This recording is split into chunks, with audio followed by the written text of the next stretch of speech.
The crisis of the 3rd century was a transformational period in Roman society. Emperors reigned only briefly. The empire became less urban, and coinage became severely degraded. One of the last victims was the tetradrachm.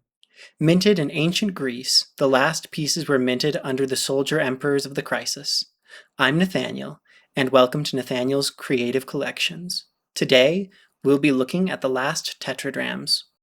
All of the coins you see today can be found available for sale on my L5 Boars page. Link in the description below. Thank you for your support. Tetradrachm were originally big silver pieces, but by this time they were degraded to cheap lumps of poutine or bilin metal. The edges were rough and cragged, and the iconography almost cartoonish. The first coin of today is a tetradrachm of Aurelian. His reign marked the turning point in the crisis period. He successfully defeated multiple breakaway emperors and reunited the empire, earning him the title Restitutor Orbis. However, his reign was cut short as he was assassinated only 5 years in while on campaign. The eagle on the reverse affirms the favor of Jupiter in his restoration of the empire. The second coin comes from Emperor Probus, another one of the skilled emperors of the period. Probus rose from the destabilization that occurred after Aurelian's death, and further strengthened the empire.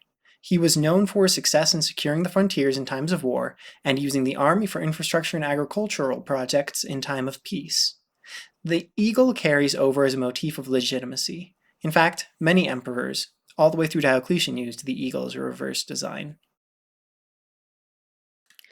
This next coin is from Carus. Carus ruled only briefly. He died from a lightning strike on his way to campaign against Persia.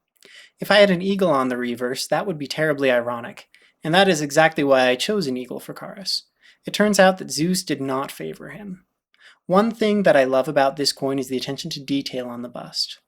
All the coins have the same schematic portraits in this period, but Carus, poor man, is depicted with a receding hairline. That is his only distinguishing feature from the other portraits. This coin depicts Carinus, the son of Carus.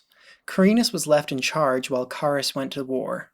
He is not looked upon very positively from existing sources. It seems he was more interested in pleasure than rule. The reverse shows a Nike, an unambiguous claim of military triumph.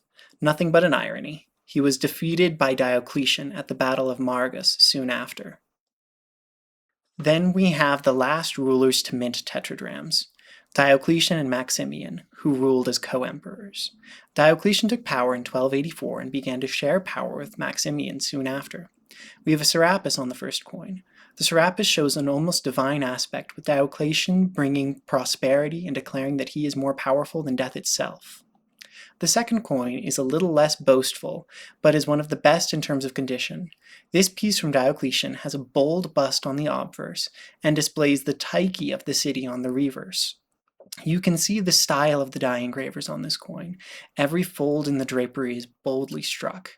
It has an almost cartoon feeling to it. I absolutely love the way that this is depicted here. Lastly, we have a tetradrachm of Maximian. Maximian was the strong man for Diocletian. They were both capable generals, but when in power, Diocletian acted more of an administrator, and Maximian as the strong man. The reverse depicts Elpis, goddess of hope, showing the confidence in the future for the regime. It was later on in their reign that Diocletian would cease the production of the tetradrachm, giving us what we call late Roman coinage. And there you have it, a variety of reverses and emperors who minted the last tetradrachms of antiquity. I hope you enjoyed. Please consider liking and subscribing.